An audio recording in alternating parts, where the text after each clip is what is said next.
RSS അവരുടെ ബൈബിളായിട്ട് കാണുന്നത് bench of thoughts എന്ന് പറയുന്ന ഗോൾവാൾക്കറുടെ വിചാരധാര എന്ന പുസ്തകമാണ്. ആ പുസ്തകത്തിൽ ഒരേ ഒരു രാഷ്ട്രീയ ഗ്രൂപ്പിനെ കുറിച്ചേ പറഞ്ഞിട്ടുള്ളൂ. അത് കോൺഗ്രസുകാരെ കുറിച്ചോ സോഷ്യലിസ്റ്റുകാരെ കുറിച്ചോ അല്ല. രണ്ട് മതവിഭാഗങ്ങളെ കുറിച്ച് പറഞ്ഞിട്ടുണ്ട്. ആരാണ് ഇന്ത്യയുടെ ശത്രുക്കൾ, ഹിന്ദുത്വ പൈതൃക സംസ്കാരത്തിന്റെ ശത്രുക്കൾ എന്ന് എണ്ണി പറഞ്ഞപ്പോ മുസ്ലിങ്ങളെ കുറിച്ച് പറഞ്ഞു, ക്രൈസ്തവരെ കുറിച്ച് പറഞ്ഞു.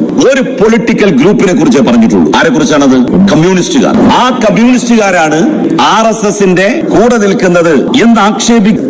അദ്ദേഹം ഗോൾവാൾക്കറിന്റെ ബെഞ്ച് ഓഫ് തോട്ട് എന്ന് പറഞ്ഞുകൊണ്ടാണ് തുടങ്ങിയത്. അന്ന് ഉന്നത വിദ്യാഭ്യാസ വകുപ്പ് മന്ത്രിയായിരുന്നല്ലോ, ഇല്ലേ? നിങ്ങളുടെ ഗവൺമെന്റ് അല്ലേ 2021 അവസാനത്തിൽ കണ്ണൂർ യൂണിവേഴ്സിറ്റിയിൽ ഒരു വിവാദ തീരുമാനമെടുത്തു. RSS നേതാക്കളായ സവർക്കർ, MS ഗോൾവാൾക്കർ, ദീനദയാൽ ഉപാധ്യായയുടെ പുസ്തകങ്ങൾ MA ഗവേണൻസ് ആൻഡ് പൊളിറ്റിക്കൽ സിലബസിൽ ഉൾപ്പെടുത്താനായിരുന്നു തീരുമാനം. അതിൽ RSS സ്ഥാപകാചാര്യൻ MS ഗോൾവാൾക്കറുടെ ബഞ്ച് ഓഫ് തോട്ട്സ് ഉണ്ടായിരുന്നു. സിലബസിൽ പഠിക്കുക.